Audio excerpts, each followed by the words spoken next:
Sunday, January 28, 2024. I'm Anthony Davis. Welcome to the Weekend Show, where we make the time to consider the news of the week. You can support my work and independent journalism at patreon.com/5minutenews. Our guest today is a winning trial attorney, business consultant, and co-anchor and founder of the Legal AF podcast, Michael Popok. Welcome back to the Weekend Thank you, Show. Anthony. Great to be back.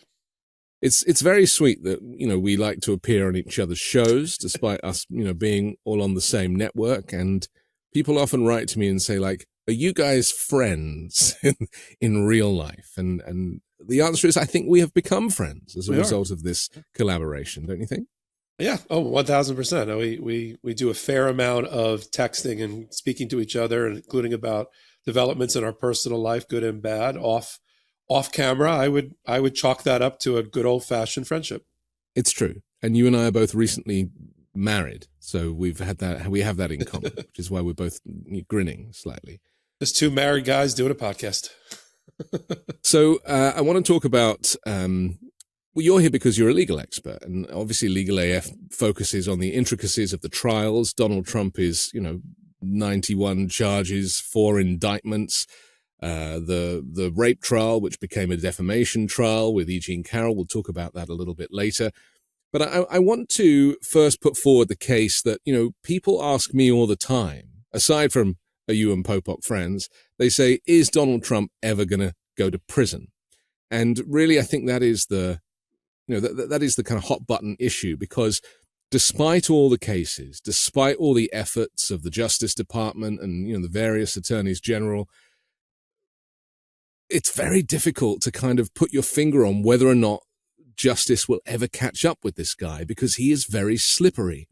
So I'm very much of the opinion that he is too slippery for the American justice system. And guys like him, white-collar criminals, or however you want to present it, they seem to be able to get away with it time and time again. That's not your view, though, is it?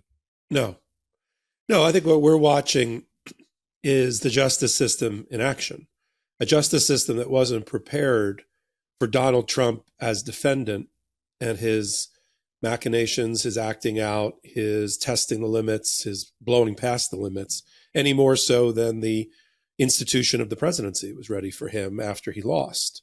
But I don't subscribe to the theory that he continues to be the Teflon Don that doesn't that the justice system doesn't know what to do with any longer. 91 felony indictments across 4 criminal cases in 4 different locations is one.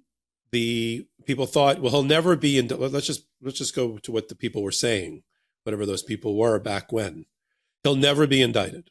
Okay, 4 indictments and 91 charges later. That's wrong. There'll never be a trial in which any part of him will be found to be criminally liable. Well, Alvin Bragg, 2 years ago, 17-count felony conviction in front of a Manhattan jury for tax evasion, and his CFO went to jail.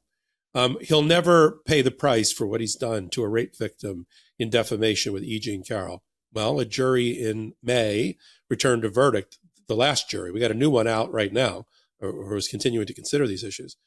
$5.2 million punitive damage and compensatory damages for both civil rape and defamation. People around him will never be brought to justice. Well, you got Bannon, who's out on appeal, but was sentenced to for contempt of Congress. Peter Navarro going to jail for contempt of Congress. Rudy Giuliani lost his bar license. Rudy Giuliani, $148 million on the wrong side of a jury verdict for his role in defaming Ruby Freeman and Shay Moss, which are also at the heart over there. And the rest of that we'll talk through the checkerboard of the calendar and my expectations from now until November, which, if any, of the 4 trials are going to go to a jury verdict, when, and then if he loses. And if anybody here, not in this audience, but if anybody in the world thinks that Donald Trump is going to run the table and go 91-0 against all the charges against him, they have got another thing coming. They're going to be in for a rude awakening. But the point that I'm making is that if we go chronologically, Steve Bannon was the first person kind of up in court. He's not in prison, found guilty, but not in prison. He is a free man. He is still an instrument for Donald Trump. Yep. He has his War Room podcast. He's still putting out propaganda. He's very much involved in, Project 2025 and this whole idea to rebuild the federal government in Trump's image. I mean, regular people don't see that as justice. The same. But wait, Anthony, it was only 4 months anyway. He'd be out. Even if he went in, he would have been out already. It's only 4 months. It's 6 months for Navarro for contempt of Congress. But no, Navarro at the moment is also a free man. And at the end of Navarro's trial, he was allowed to walk free from the courtroom and go and make a rather, hilarious speech outside with people blowing whistles and shaking bells. But that's not the point. Navarro also allowed to go free. And the same with Rudy Giuliani. He might have been disbarred, but he has not gone to jail. And the point that I really want to make is, what do these people have in common? They are white and they are wealthy. And if it were a poor black person in the dock, there is absolutely no way that they would have been allowed to walk free. Or even a wealthy black person. Or even a wealthy black person, which is a very good point. And when we look at the amount of the level of incarceration of people for tiny crimes, nothing crimes, it's the injustice of that I think is frustrating for so many people, including me, as you can probably tell. Yeah, I'm not here to discount where you're at in terms of watching the justice system strain and groan under the weight, no pun intended, of Donald Trump. Yeah. And all of his acting out. Yeah. I think there, when I have my co-anchor, Karen Freed McNiffalo, often says, if he was an ordinary person doing what he was doing, he'd be inside of a jail already. And that may be true, but he's not. He is, like it or not, enough people voted for him that he was a president at one time. Pardon me. And like it or not, there are enough people in his party that are going to make him the nominee that he is going to be he is running for and will be on the ballot. We'll talk about that another time come November. Mm-hmm. And so there are, there's entire chapters of the Department of Justice manual about what you do with people that are running for, near an election and running for an election. But for me, as a connoisseur of the legal process, watching, it's except for those things that are out of everybody's control, which are the length of time it's taking certain of the appellate courts to render decisions. We can talk about one today. We're still waiting for the D.C. Court of Appeals and that 3-judge panel to rule that there is no absolute presidential immunity for committing crimes while you're in office. They're going to make that ruling. We're just waiting on it, but it's delaying like the United States Supreme Court's ultimate decision on it, and therefore delaying that particular DC election interference trial. But everything else, frankly, just takes time. I've got civil cases that don't have names like Donald Trump attached to them in my own practice that I'm waiting 4 years and 5 years to get to a jury setting, a trial setting. That is America. There are cases on the docket that are the thing that happened 10 years ago, and it's just now going to jury trial. But there's a velocity at which we need this to move. And I think the federal judges in the District of Columbia especially recognize this, because I do subscribe to the theory that the American people deserve to know whether they are voting for a convicted criminal or not when they go to the polls in November, that it's not enough that they know they're voting for at least an indicted defendant who's part of the criminal justice system now and released to freedom only because federal judges are allowing him to do that, and state judges. But I think it's important that they know whether they're voting, and then they can vote. If they want to vote for a guy who's convicted but not yet sentenced, which is probably what will happen given the timeline here, he'll be convicted in 1 or 2 of these, but will not be sentenced in time for it, and he'll still be out to bang the banjo and everything and the tambourine, like you said. Then that's the America that people want. I can't believe it. I have more trust and faith in America as a whole The same America that voted for Obama, that voted for Clinton, that voted for Biden, I believe exists. I don't believe it left, like Elvis left the building. I believe it's still here. And thank God MAGA can only vote once. As much as excited as they are, each one of them can only vote one time. So, but anyway, that's me. And I think we're getting perilously close, unfortunately. This will be one of our themes on this particular podcast today. We're getting dangerously close to running out of time to have one or both or more than one trial reach jury verdict before the November 5th election. I agree, in as much as I have faith in the American people to do the right thing. So, but let's put that to one side, because we're not dealing with a normal cast of characters here. Do you know, it occurred to me, you talk about DC, I was thinking about DC Comics, and I was thinking that the reason that some people might enjoy this freak show, circus, is because they've heard this story before. It's in the Batman comics, right? Because Donald Trump is all the Batman baddies mixed into one. He's the Joker. He's the Riddler. He's also the Penguin, right? and the type of characters that the Penguin surrounded himself with. And then we have Bruce Wayne is Jack Smith. But we also have Harvey Dent, who's the mayor, who's Rudy Giuliani, who's the crooked mayor. And we even have Alina Harbour as Catwoman. I don't know. But the point I'm making is that this story is straight out of the comics. And these characters, these baddies, henchmen. I mean, look at Paul Manafort, who did go to prison, who was Trump's campaign director the first time around in 2016. And with the hair dye and the whole thing, these are all out of central casting, these characters. And I feel like there is an interest in the kind of comic strip version of what's happening. And sometimes people can forget that for people who are marginalized, who will feel the effects of a second Trump presidency, that this is actually really very serious. And because otherwise it just kind of comes over as a performance. And when Trump storms out of court, as he did on Friday in the E. Jean Carroll case, this just plays in, for me, to the kind of comic strip aspect of this and why it's very hard to, people are normalizing this behavior, but it is anything but. Yeah, I've talked a lot. You and I see eye to eye on that too. I've talked a lot on the podcast and on Hot Takes, Legal AF and all, about we're getting fatigued. We're getting Trump fatigue, and we can't. When I do a lot of the Hot Takes about Jan 6 sentencing. And I keep reminding people that it is important that we continue to talk about what happened on Jan 6th and continue to talk about the bad people that did it, what they're accused of in their sentencing, and that we not get fatigued. Same thing with Donald Trump. As you've said, we've so normalized his outrageous behavior that it's no longer outrageous. I used to tell people when they'd say to me, my least favorite phrase, people say, what's your least favorite word or phrase? For me, it's unacceptable.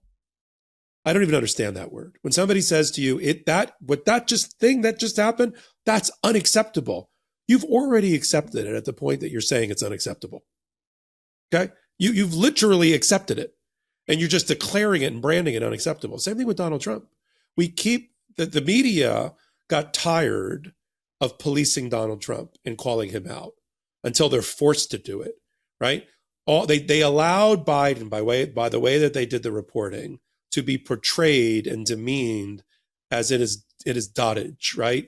His beginning of senility. He can't put a sentence together. He stumbles over his own 2 feet.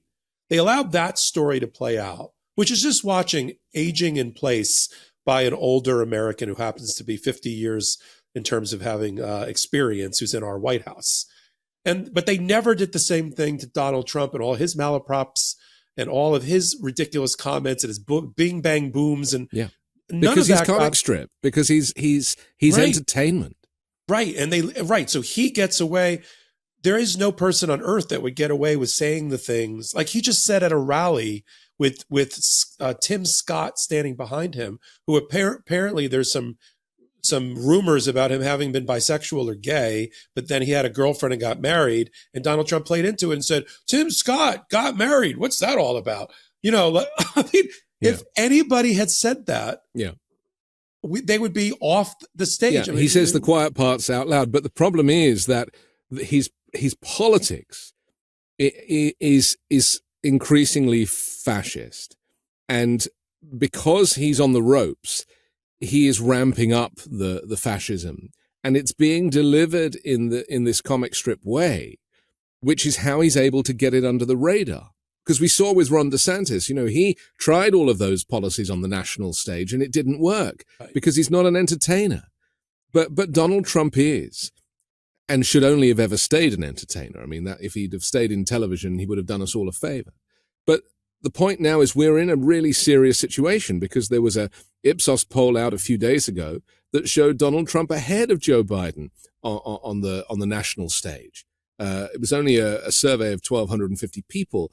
And obviously it's a while out before the election, but it shouldn't be happening because with 91 charges, 4 indictments, 2 impeachments, and paying off a porn star, the guy should be 2/3 behind Joe Biden. Against a president who has a remarkable record, domestic and foreign, at this stage of his presidency. I mean, he'll go down. I don't know what the American people are going to do. I think I've told you at the beginning, I trust them to do the right thing.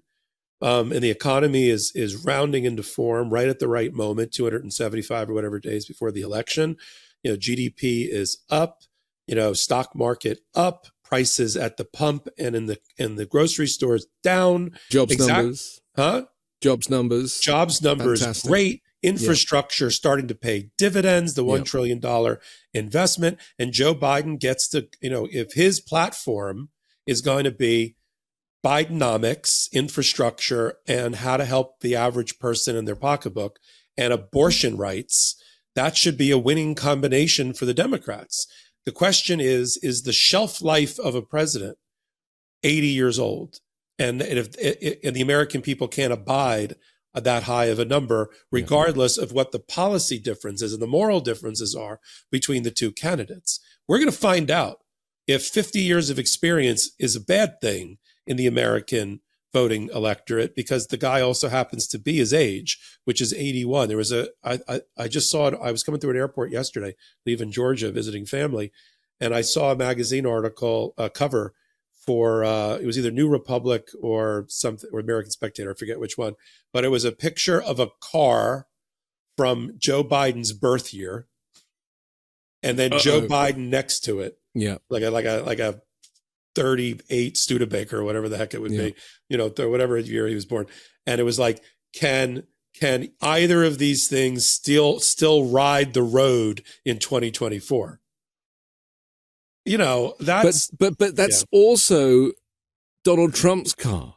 The Studebaker is also Donald Trump's car. It's true. This is the thing that I don't understand, is how one is presented as old and the other, who is less than 3 years younger, is presented as some kind of, superhero. Again, it goes back to my comic strip description of the fact that they see him as a fantasy character. And whereas Joe Biden is the real thing, he's aging like people do. His mind is sharp, but, physically and because he's skinny, and as we know, if you're really skinny, you age differently to people with a little bit more weight on them. He's not, and I have conversations with people who are Republicans in their late 70s, and even they're critical of Biden. I'm like, I don't know what you're talking about. Yeah. If you think Biden is not making, so they don't give him the credit for anything that happens well, like how he's conducting the war in Ukraine, how he's handling the Hamas situation with the Israelis, how the economy is booming again, and he avoided that complete recession. That if I were on your show 3 months ago, just 3 months ago, we'd be talking about, when is the recession? Isn't it about to happen any moment now? So you avoided all of that. And instead of giving him credit for that, well, that's not him. That's Anthony Blinken. That's his Treasury Secretary. That's Kamala. Like, okay, but if things go wrong, it's Joe Biden. Like, which is it, man? Is he? But based on that, he can't win based on the fact that so much is stacked against him. And people vote for personality over policy, not just in America, but throughout Europe as well. He's going to win, Anthony. You mean Joe Biden? Yeah. Joe Biden's going to win. I'm just saying hypothetically, how can he win the media over? How can he win the people over if he's got so much of this stacked against him? I want to hear your opinion on this. I thought it's been 1 month since he really gave his first campaign speech and closing argument, beginning of closing argument to the American people in Pennsylvania a month ago. And since then, I think he's done quite well and without any missteps, Joe Biden, in terms of making his closing argument to the American people, both on the economics against Donald Trump and by name. His social media going after Donald Trump for Donald Trump's slip of the tongues and nonsense, literal nonsense when he's talking, and sending out Kamala on a whistle stop tour related to women's rights at the same time that he does Bidenomics, and then he gets the surrogates to go out with him. And he's got 270 plus more days to do this. Everyone's like, start doing it now, Joe, do it. I'm not sure start doing it now, Joe, mattered. He's with all the handicaps that you identified. He's neck and neck with he shouldn't be. We're pissed off that he is, but he's neck and neck with Donald Trump. It can only get better. He can only go. What was the line? The only time you ever start at the top is when you're digging a hole. That's right. So he can go up from here. Yeah. But what about Trump? How does Trump get better than right now? Do the convictions make him better? I don't think so. Forget Nikki Haley. Who gives a shit about that? But I think Biden has the ability, has the upside to go up. And right now, I think he's getting his campaign in swing to do just that. Anything could happen in 10 months, right? Yeah. And I mean, anything can happen in 3 months. And so we just don't know. I want to look at some of these cases specifically and focus on your expertise, because, my money is on Jack Smith, who we haven't heard much from. He really is very tight-lipped. And, there's no leaks coming out of his office or anything. But it's pretty impressive so far. And, when he gets up and makes a brief talk, I really do believe people listen. And I think, I look forward to more of those. So we've got the federal election interference case. We've got the Georgia election interference case. We've got the classified documents case, the hush money case with Stormy Daniels, and the E. Jean Carroll case, of course, which is concluding. But where do we start with this? Which of these cases do you think is going to stick? Because, Trump's been playing dirty tricks with Fani Willis recently, where he's trying to open up her divorce paperwork to make the point that she's had a relationship with the prosecutor. Nathan Wade's divorce paperwork. Her special prosecutor, right? Yeah. So his divorce to try and find the information to prove that there was some kind of relationship. But if those two are on the same side, then how is that compromised anyway? Yeah. So let me start with which of these cases stick, which I interpret to mean which of these are going to go to trial before the November election, right? Yeah. Let's do it in this order. Let's do it in the order they were originally set, and then I'll tell you which ones I think fall off track a bit. It's crazy that there's so many that we have to put them into an order, but right. Yeah. Let's see. Well, let's color code these. The Times actually did a good job of color coding it in today's paper. I saw that, yeah. Yeah. So the original order of operation would have been March 4th for the D.C. election interference case, 4 counts, 1 defendant, Donald Trump, Judge Chutkan. That is currently on ice, stayed, pending the outcome of the D.C. Court of Appeals decision on whether Donald Trump has absolute immunity for criminal conduct while he was president to have his indictment dismissed. That will stay on ice and stayed through that appeal, the decision, and a Supreme Court ultimate decision on that. So it could be another 90 days. You take that off of the amount of time here. So it won't be March, because the trial judge already said in a recent ruling, while I thought 7 months was enough time, less than 7 months of prep time is not enough time. And Donald Trump now has less than 7 months because we've been waiting a month for the D.C. Court of Appeal. So that, and is it fair to say on that one that if that one is heard by the Supreme Court, that, and of course the Supreme Court, as we know, is a Donald Trump court, majority Donald Trump court, that because people seem to have a lot more faith in the Supreme Court here than I do, and they'll be like, oh, they'll do the right thing. And it's like, well, either they'll kick it back or they're going to support their man. I mean, they owe him one. Are they not going to just delay it till after the election as well? Well, those are. Let me unpack a couple of those things. Yeah. It's not quite a Trump-dominated court. He's got 3 picks on there out of the 9, but it is a MAGA-leaning court. And you have a fight that we've been watching in public display of John Roberts, who's not MAGA, but is a conservative Republican and the old-fashioned Federalist conservative. It's a dying breed. Yeah. They should put him in a museum under glass because we're running, they're being quickly replaced by, like I always get my evolution things wrong. I forget which one followed, Cro-Magnon and then this one. That Federalist conservative is getting eaten alive by MAGA, the more advanced version. But he's in the middle. And he's trying to find his votes, but I'm not sure it's going to be that hard to find 5 votes to declare that a president in office doesn't have absolute immunity for criminal conduct, especially as framed by the case and Judge Pan below. Because think about the repercussions in the public policy, not just for Donald Trump, but in the future. And I don't think even this Supreme Court, led by John Roberts, wants to be the court that gave complete license to anybody that gets in office to literally burn down the White House and assassinate their political rival because they've got absolute diplomatic immunity, like Lethal Weapon. Diplomatic immunity. That was Joss Ackland who just died. I know. What about Clarence Thomas? Would he recuse himself? I mean, his wife was intrinsic in January. Well, I've been demanding the recusal, and so has everybody forever. He's never seen a conflict of interest that he hasn't figured out a way to sit there for. And he is MAGA ultimately. Oh, he's MAGA. He's totally MAGA. So that's now 4 MAGAs and 1 conservative. So Alito and Thomas will definitely vote for Donald Trump. They always have, and they always will. Every time you see a 7-2 decision against Donald Trump, you know who the 2 are without even looking. Yeah. It's always Thomas, and they're like the Minnesota Twins. They're conjoined at the hip. Now the question is Gorsuch and Kavanaugh. I was going to say Gorsuch. I don't think Kavanaugh. I mean, with all of his other problems, I just don't think Kavanaugh is going to vote for absolute presidential immunity for criminal conduct. I just don't see it based on his prior rulings. Gorsuch is always weird. He's really smart, but he comes out on weird sides of certain issues.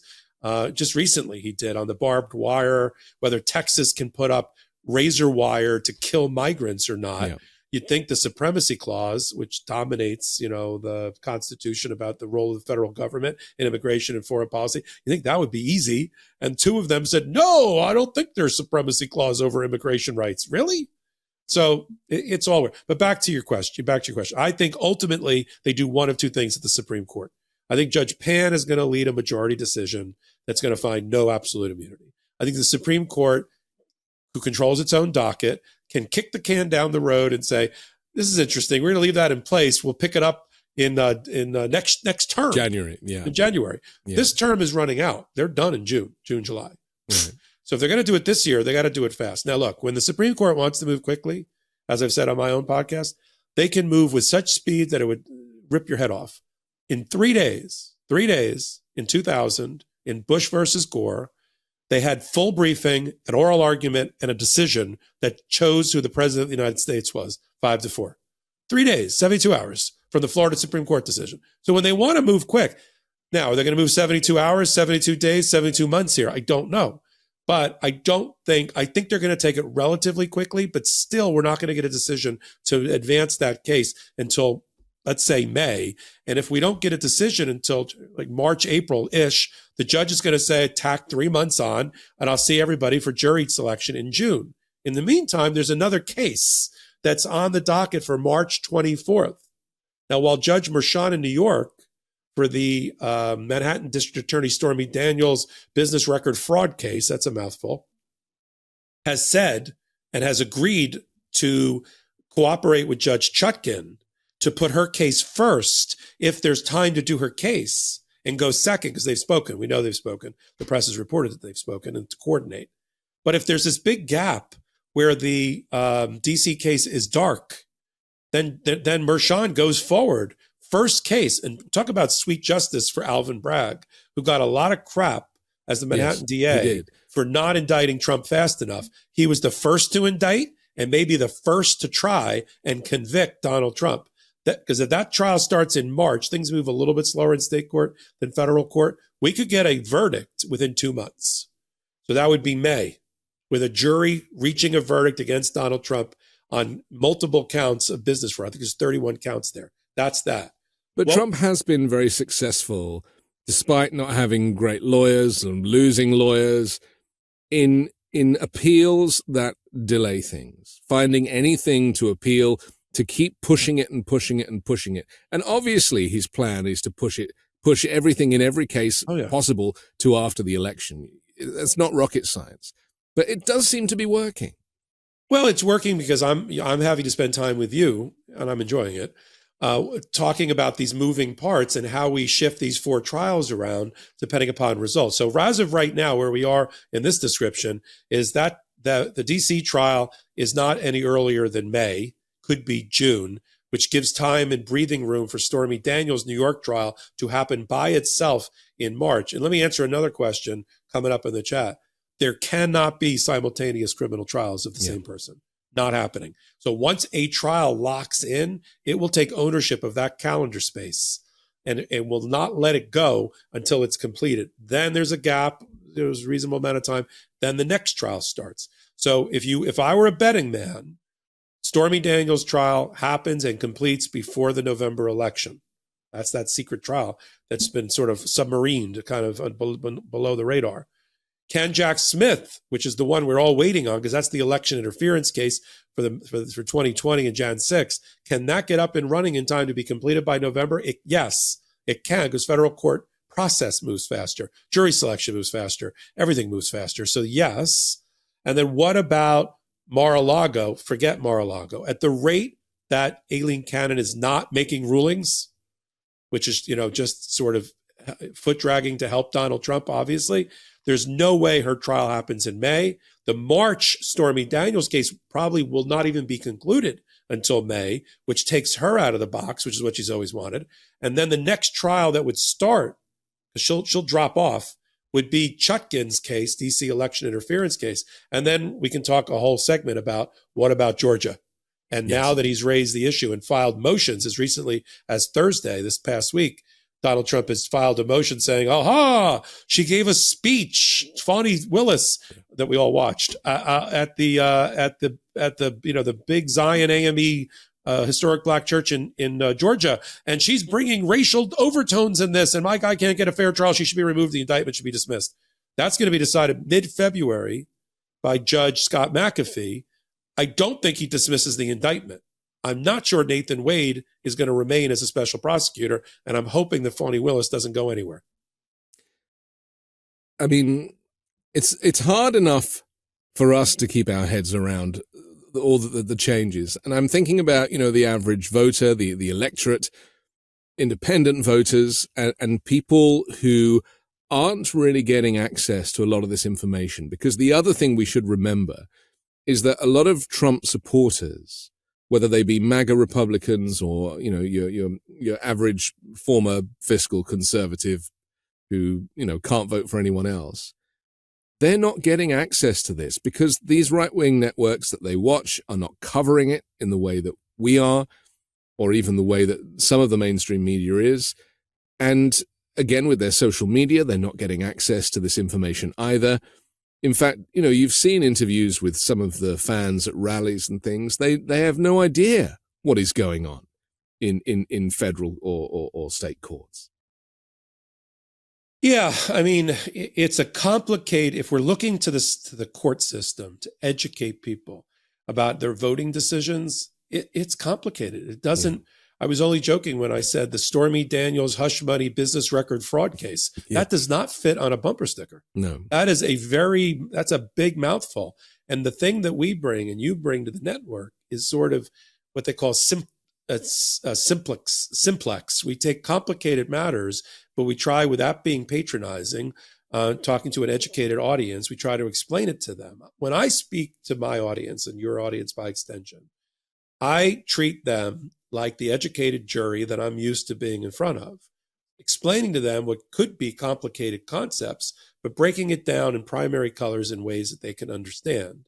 But there's not a lot of shows like ours out there. There's not a lot of shows that want to devote the resources or the airtime to really getting down to the bottom of this. And while we have a growing audience, 2 million now on the Midas Touch network that now follow all of us, is it enough?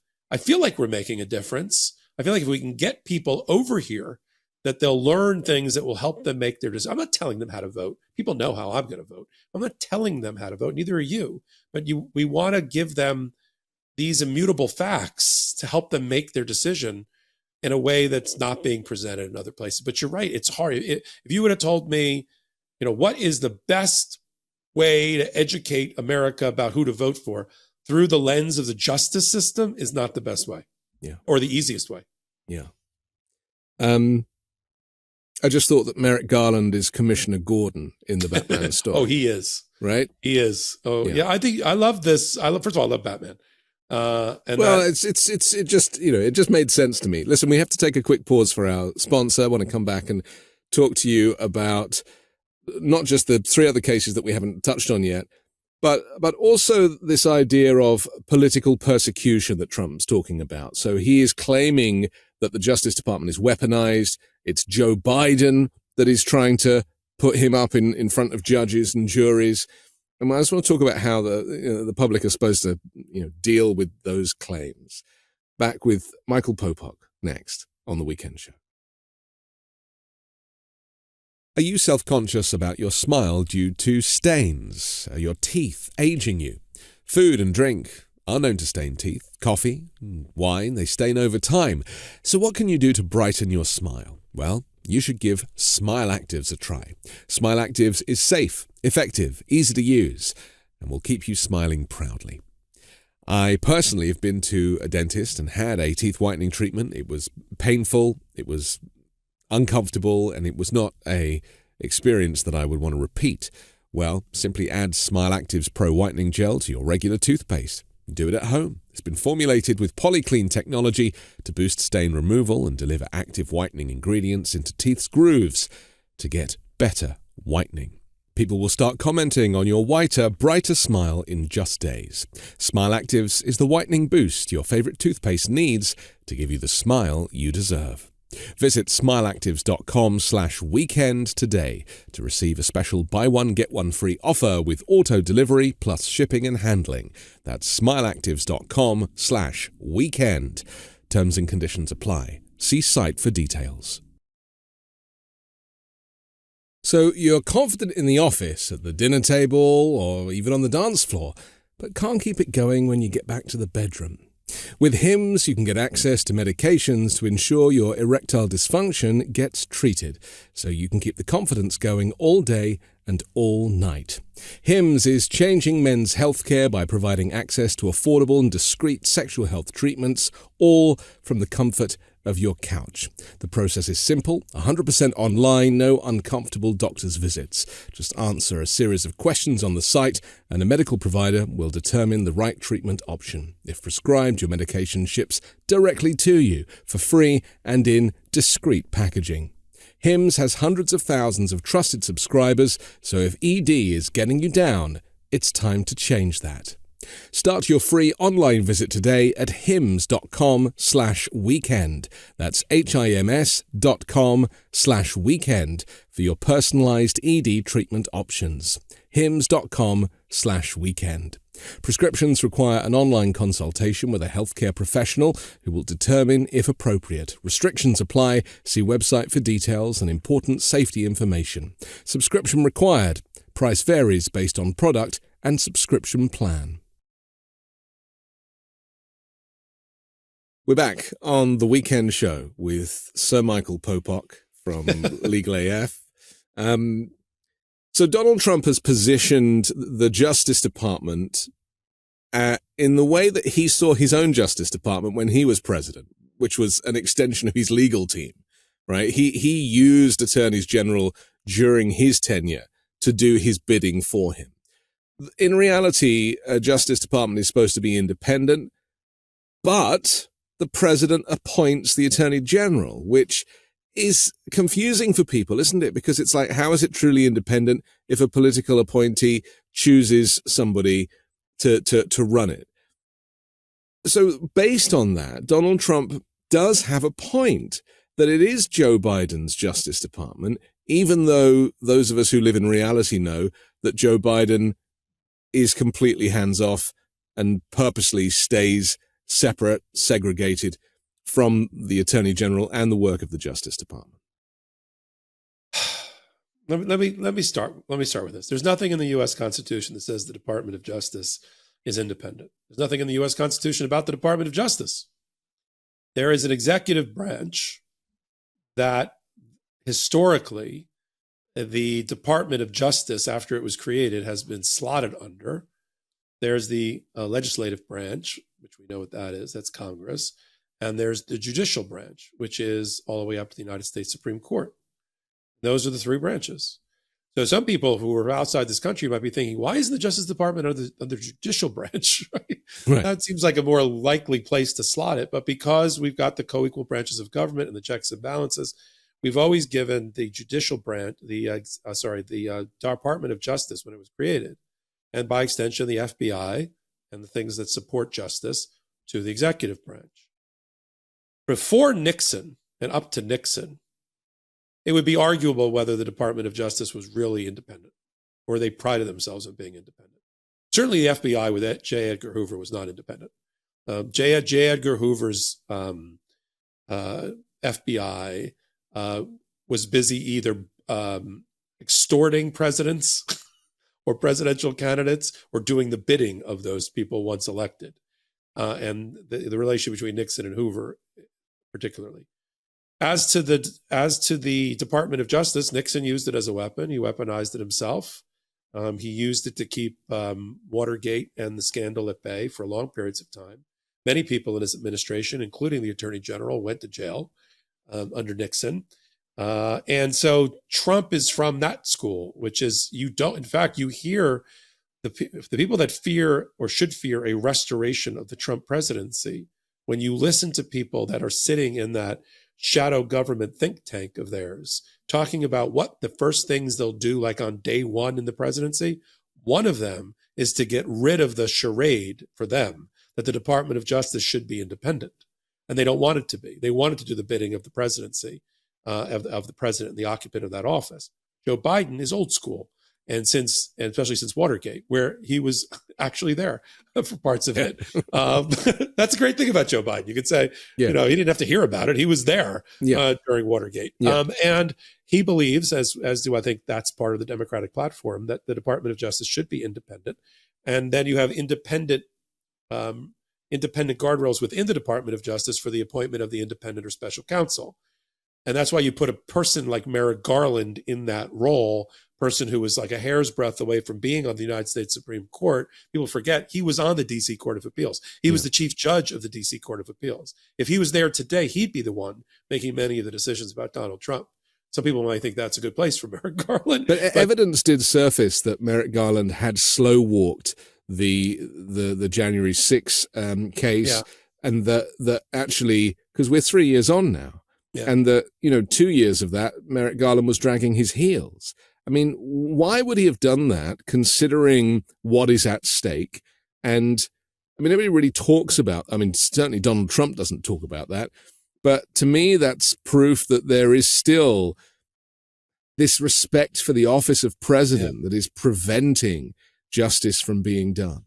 Yeah, I think there was, as it was bubbling up to Merrick Garland, I think he more focused initially on the 2,000 people that stormed the Capitol and how to bring them to justice, as opposed to that upper level, even though he kept saying, I'll go wherever the facts and law lead me.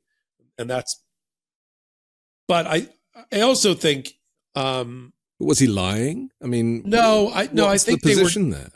No, I think they were doing it, but they weren't giving the full amount of resources that were required. I mean, he says it was when Donald Trump announced his candidacy, he felt he had to do an independent counsel because now his boss had an opponent, and he didn't want any of that. And the best thing that ever happened to the case was Donald Trump announcing his run for presidency, because that led directly to the appointment of Jack Smith, who, is just a relentless machine for justice, and all of that. But so, look, I think the answer to what you're positing is the Department of Justice, in my worldview, should always be independent. It should be led by adults, like people like Merrick Garland. We may fault them on policy here and there, but I think he eventually did the right thing. Maybe we should have been talking about these things with an extra 6 months under our belt, but we are where we are right now. And to say that Joe Biden is pushing the buttons leading to things happening to Donald Trump is just a complete canard. I mean, it's just a lie. But his people are buying that story. So what could Joe Biden do to bring clarity to the fact that there is independence? Well, I mean, you have Merrick Garland, who just a week or so ago said, if Joe Biden tried to interfere and make me do anything, I would have resigned immediately. So you've got the gravitas, the ethics of Merrick Garland saying it. Joe Biden has said, but I think he needs to continue to say it as part of his closing argument, that the only one that Donald Trump has to blame for the predicament that he's in is Donald Trump himself.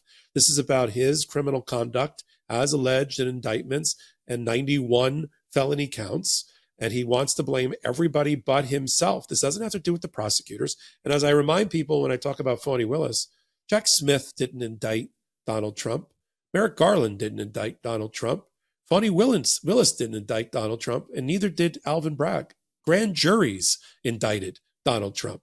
That's the beauty of our process. So if there was, and the Supreme Court has said in the past as part of precedent, that one of the safeguards against an out-of-control prosecutor is the fact that a grand jury is the one that produces the indictment after hearing evidence, after hearing witness testimony. Okay? Yes, there's an old joke about a good prosecutor could get a ham sandwich indicted, but it does sanitize the whole system by having the grand jury. Now, if you were telling me that the prosecutor, by way of information, which is another way that you can charge somebody with a crime, is the one bringing the crimes, maybe would lend a little bit more credence to the argument of the weaponization of the department. But the weaponization of what? The weaponization of the grand jury? I mean, eventually we got to say 22 or 24 people know what they're talking about. We're not in the room with them. It's secret. They're getting the evidence, the testimony in Georgia and District of Columbia and in New York, and they're making the decision. The jury of his peers, grand jury of his peers, is making an ultimate decision whether to indict or not. And that's it. And there is prosecutorial discretion that's been in his favor. The special purpose grand jury, for instance, in Georgia, recommended to Fani Willis that up to 20 people be indicted. She did not indict 20 people. She indicted, I think, 17 or 18, and they weren't overlapping completely with the special purpose grand jury. Department of Justice, I just did a hot take about Matt Gaetz being back in the crosshairs with the House Ethics Committee, and that they're now investigating him again and interviewing the alleged minor victim, who's now an adult, but was a minor woman who is alleged he had sex with. But the Biden Department of Justice did not charge Matt Gaetz. The investigation was started by Barr and Trump, but it was ended by Biden. And there's plenty of times that the Biden administration has looked the other way or hasn't prosecuted things in and around the Trump inner circle. This is just a complete distraction and smokescreen for Donald Trump's bad conduct. Here's where I stand. A grand juries multiple indicted him. Mar-a-Lago, yes, D.C., New York, and Georgia. A petit jury, the actual jury for a trial, will ultimately decide based on the evidence that's presented with a counterweight of a defense team on the other side and give him his day in court. If he's guilty, he should go to jail. If he's not guilty, he should be exonerated, and I'll do a whole podcast about it.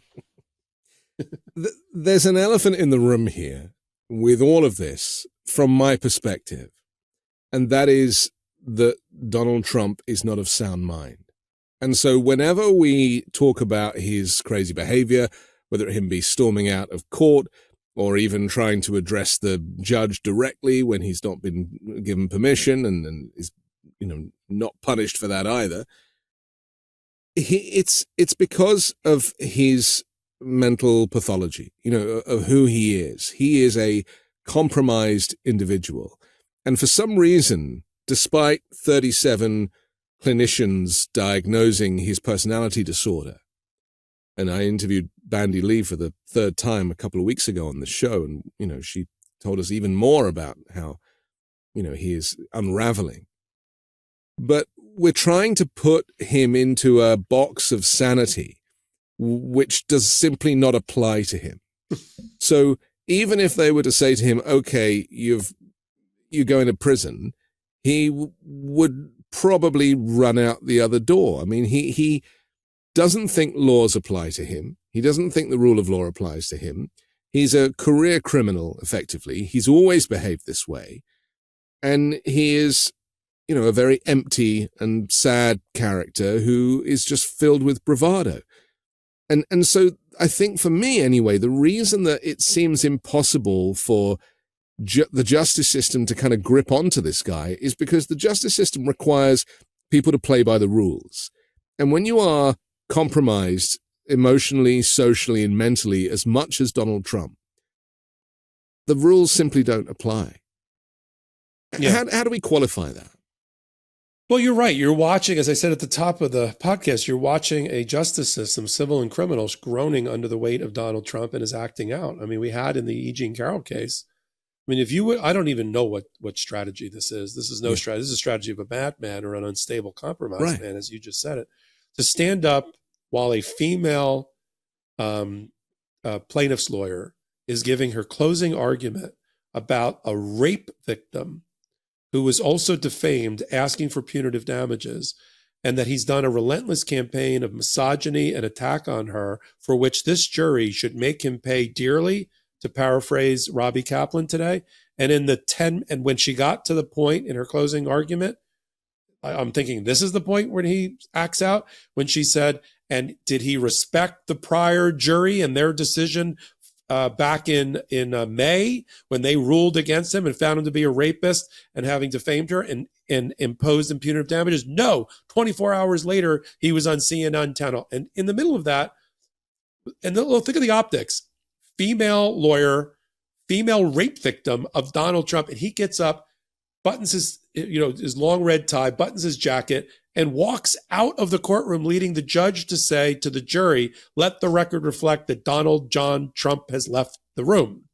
And then Boris Epstein, because, he's got to follow behind like his daddy, buttons up his little three-piece suit, and tries to leave too. And the judge is like, sit down. I thought you were a lawyer. Even though you're not a lawyer admitted to this court, sit down. Why not sit down Trump? Why allow Trump to go? By the way, why let him? This is like, you ever do any sport fishing, bill fishing, like marlins or anything? You have to sit in that chair for a long time and give them a lot of lead to reel them in. A lot of people you're just because they don't want a mistrial, because they want this to get to a jury deliberation. Right. So and that's not a favorable thing for Donald Trump towards his own case. That's not going to win any points with the jury. The juries are authentic.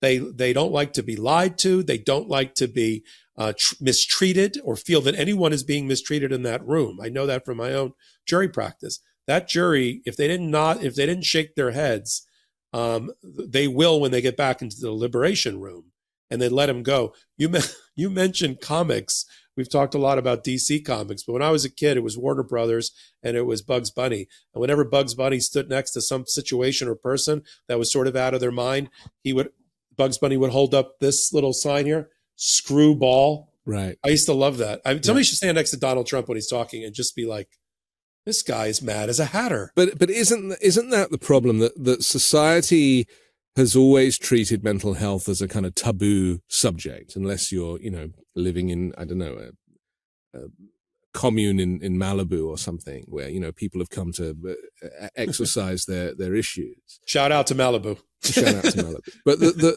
But the reality here is that the criminal justice system was not built for people like Donald Trump who are mentally ill. The presidency is not built for people who are that ill. And we saw the results and the effects of that. But we have an amendment. We have a constitutional amendment that almost got triggered. Almost, but didn't. Yeah. And this is the problem, isn't it? That because mental health is an unknown quantity, it becomes something that people don't want to go there. And the point that Dr. Bandy Lee made, because she said she's in court all the time, because she has to, give a clinical description of the mental health of the defendant. And she said, why is that not happening in this case? Why is it clear to most people that Donald Trump is nuts, and yet no expert like her, she's an expert on violence and violent criminals, why have no experts been brought in?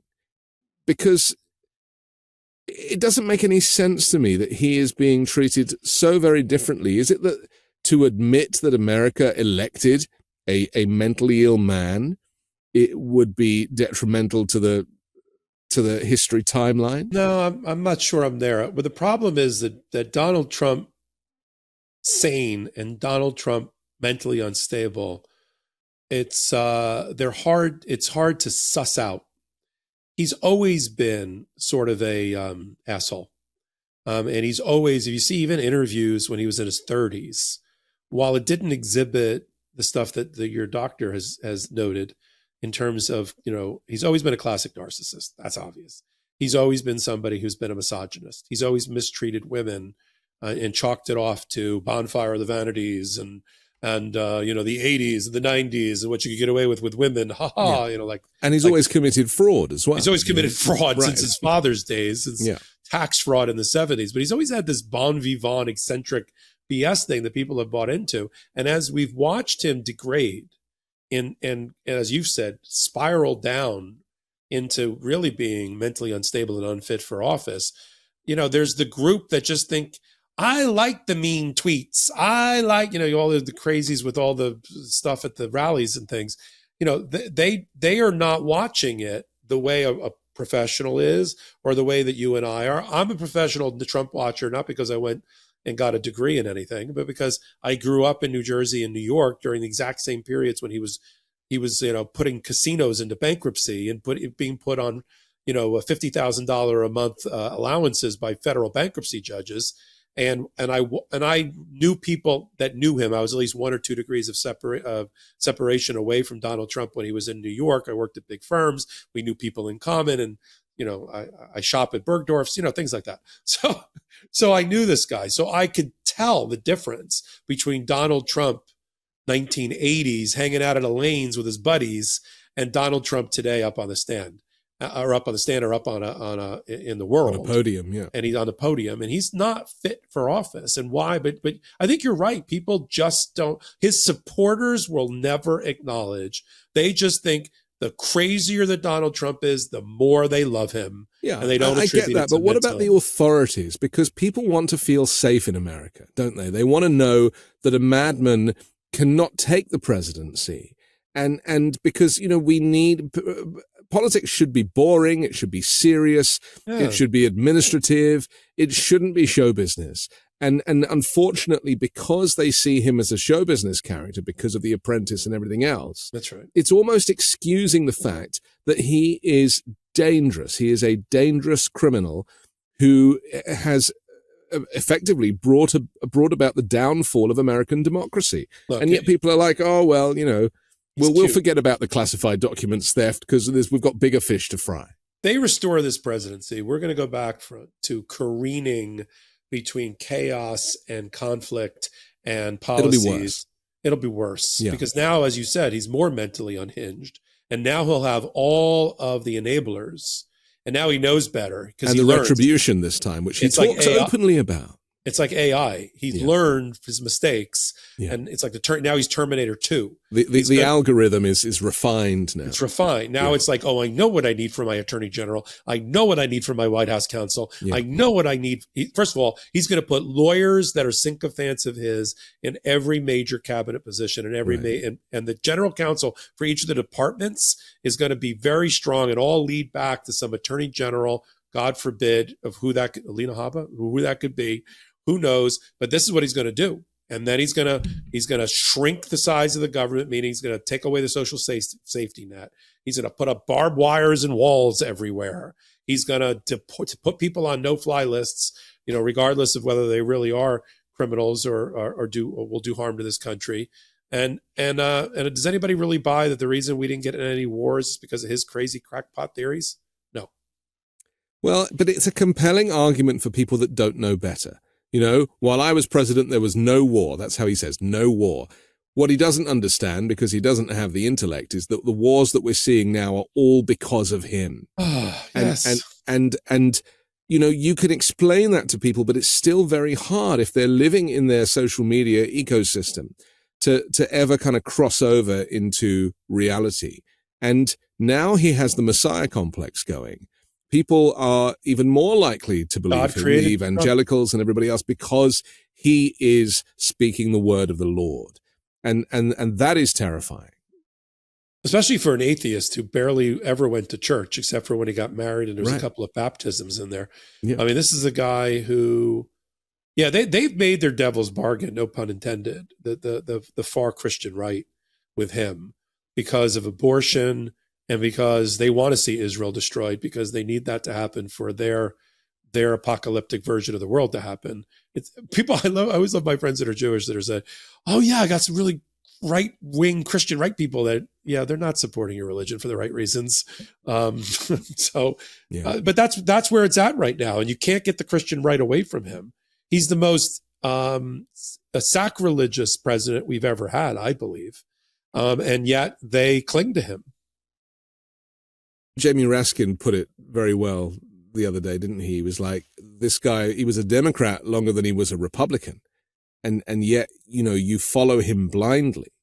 The problem we have is that we're living outside of reality with this guy. And I often say, isn't it insane how one man can cause so much chaos that ricochets not just through the judiciary, but through civil society as well.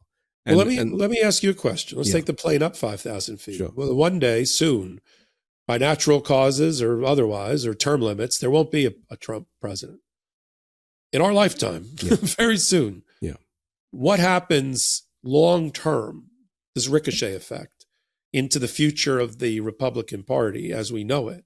I joked about they should put traditional conservative Republicans under glass in a natural history museum because they don't seem to exist anymore because in their ecosystem, they got eaten and beaten by MAGA. So what happens after the fearless leader steps down or he's 90 years old? Who takes over and what happens to the party? What do you think happens to the party? Well, Trumpism is similar to Reaganism. And how long did Reaganism last? It's still going on, right? Yeah, 25, 30 years at least strong. Yeah. And it's the same with Thatcherism in the UK. And these isms are generational and they stick. They reprogram people. And so my fear is that long after Trump is dead, that Trumpism has embedded itself so deeply now in the thinking of people that got behind him that they would find it very difficult to do an about turn. And so, for example, look at Mike Johnson, right? The new Speaker of the House. He is a product of Trumpism.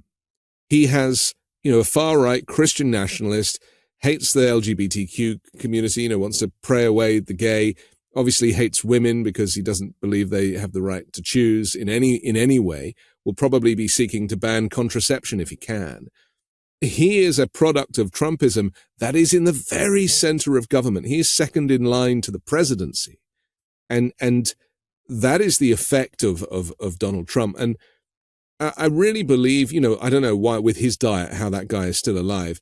But after Donald Trump passes away, I still think you're looking at 20, 25 years of the epidemic, the pox of Trump will remain long after. I agree with you. It's like a computer virus that got inside. And what it's done, as I was thinking about the way you were describing it, what it's done is it has surfaced and put on leadership track people who would normally not been able to. Yeah, you and I shouldn't even know who Elise Stefanik is. Right. She should not in any party, any serious party, be a leader or being considered for the vice presidency. Yeah. She'd be like Marjorie Taylor Greene or AOC in our party, the Democratic Party.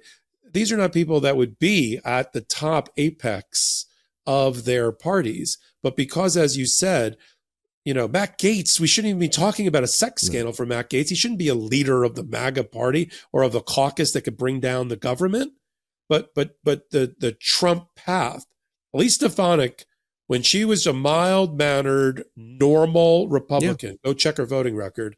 She also wasn't the number 3 in line of the whip now in Congress, and she wouldn't be talked about being vice president. She's an opportunist that decided, just like Trump became a Republican instead of a Democrat, she became a MAGA Trumper in order for her own power play and her own power grab. And you're right, that's the problem. In our party, in the Democratic Party, when I tell people, when they say, well, what's the alternative to Biden at the appropriate time? And I'll say, well, I like our alternatives. I like Gretchen Whitmer of Michigan. Yeah. I like Gavin Newsom where you're from. I like Hakeem Jeffries. I like Hakeem Jeffries a lot. And I could reel off another 4 or 5 in various states. And I think we're just fine. This party is just fine. And we'll come through the Biden era stronger than we were before, more unified than we were before. Sure, it's a large tent. We have people in there, whatever that squad's called, within the tent. That's fine. I don't agree with everything they say, but I understand the constituency that they represent. With what's that squad called? That's AOC's in. It's called the Squad. The Squad. Yeah. You know what? We have a squad. Okay, good. Yeah. It's not a full-blown caucus. But that squad was created by the right to kind of give the impression that these people were radical left, and they're not. I mean, by anybody else's standards outside of the US, talking about, unions and pay, wages and, climate change, it's not extreme. Oh, no, it's another page out of the hymnal of the Democratic Party. Yeah. And the values of the Democratic Party. I mean, I make voting relatively simple for people when they ask me. I say, look, this is not that hard. Take away the labels. Look at the policies when each party is in office and what they do for you. And then take your morals and your ethics and your values and map them on to each party's platform and what they've accomplished. And vote for the party that most closely aligns to the things that are important to you in terms of your own value system. That's it. It's not that hard. I don't give a shit about hats and red and blue and this and that. I have to, but I can sleep well at night knowing, for instance, that I happen to support and vote for a party that, by and large, is in line with my own morality and my own view of the world about how women should be treated, about how immigrants and migrants this country should be treated, about the role of public education, the role of big government or government in people's lives, including doing things that businesses won't do, like investing $1.3 trillion in infrastructure, like making sure that internet connectivity happens, that inner city schools have the tools that they need, both human and material, to educate, to make sure that people don't go into life-crippling, crushing debt for healthcare issues or for education. Don't forget clean water. That's also quite a. I also like the environment. I like to have an environment. So that's my party, and so that fits with me. And when I think maybe I'll look at the other party. Look what I'm looking at. We don't have a second party in this country. We have a party that has been hijacked by its worst instincts and MAGA philosophy for this time. That's what we have right now. I think what I'm getting in conclusion really is that people like Donald Trump, people who are presidents, we want presidential candidates who are clean, because the moment you start investigating a presidential candidate, they start to misbehave. They start to manipulate. They start to cause trouble, and it affects their policy making as well. And they end up making policies and saying stuff using the platform and the office of president that people look up to as a platform for hatred. And if we look back at Obama, people often talk about the tan suit as being the worst thing that. Oh my God! Happened, and no jacket in the summer while he was at the Resolute desk. But isn't whatever your view on the Obama presidency, he wasn't under investigation for breaking the law, let alone 4 indictments and 91 charges and paying off a porn star. If he was, he would probably be incarcerated by now. And that really is the thing. You want candidates for this job who have a clean record, who come from a good place, who are community organizers or public defenders.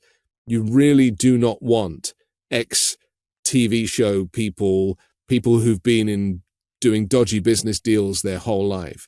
They do not make good candidates. And when you investigate them through the official channels, they will act up, to use your description. I agree. I think that the media fell down in its vetting of Donald Trump even though he'd been on the public stage for a long, long time. The fact that he didn't release his tax returns, should have led them to do more and better investigative reporting early on. The stories that came out that were Pulitzer Prize winning, the New York Times, about Donald Trump, tax fraud, and his father, those should have been before he was elected president, not after. And that's the problem. We just sort of let that train leave the station at high velocity and did nothing to stop it. And it tended, because nobody took it seriously. Even I didn't. Before I got into podcasting and doing what I'm doing now with you and with the brothers, I told my dad, my late father now, who worried about Donald Trump and had, was born in the 1930s, had lived through, sort of the end of Hitler and Mussolini. It was more recent history for him than for us. And he looked at Donald Trump in 2016 during the campaign and said, this is Benito Mussolini all over again, including in his posture and his way he used his jaw. Yeah. And I told my dad, and unfortunately he died before the election. I told my dad, don't worry, Dad. As soon as the summer rolls around, he's one of 16 clowns. He's not going to be the guy. I was wrong. Yeah. But I don't want to be wrong again. I want to make So people have to, if we're getting any common theme, common thread on all the podcasts on the Midas Touch Network is vote. The importance of voting cannot be underestimated. Yeah. As one of my favorite presidents, Barack Obama, said frequently, when he would raise something about an opponent, people would start to boo. He's like, well, boo's great. Don't boo, vote. Yeah. This all what we're talking about is all for nothing if we haven't had the intended effect of getting independent. We're talking to independents. Obviously, the bluest of the blue Democrat knows what we're talking about, and we're preaching to the choir. The reddest of the red is never going to listen to us and trolls us when we try. But it's that independent group in the middle. And can we siphon off? Because Biden did fine with independents, Hillary did not. Can we get the fair share of the independents? And can we get enough Republicans who are conservative, who are not MAGA, who are disgusted and disappointed by this being their standard bearer, including women in the Republican Party? Can we get them to stay home at least and to drain off enough of the votes so that the 7 million, which is a little bit not when we say that Biden won by 7 million votes, we got to do this battleground by battleground. Yeah. And in some battlegrounds, he only won by 12 or 15,000 votes. So every vote is important. But you can't just bring yourself to the polls. You got to bring 6 or 8 other people to the polls with you, and have them vote. This is why I say you shouldn't shut Donald Trump out. You have to talk about him, even if you're sick of it. You have to engage your family members. And you really need to explain that, fascism has arrived in the US and it's dressed as this kind of weird, DC comic clown. Don't let that distract you. This is very serious. And you don't want to get to a point where you didn't really consider the importance of democracy until you lost it. Yep. Very, very good. Great ending. Okay. Well, let's do just that. Listen, thank you for coming on and explaining some of the stuff that I struggle with, because the law is complex and you do a great job of explaining it. So thank you, Michael Popok. Real pleasure. I'm Anthony Davis. Don't forget to support me and independent journalism at patreon.com/5Minute News. Subscribe to the 5 Minute News podcast. And join me next week with a brand new special guest and 3 more factual news stories to discuss on the 5 Minute News Weekend Show with Midas Touch.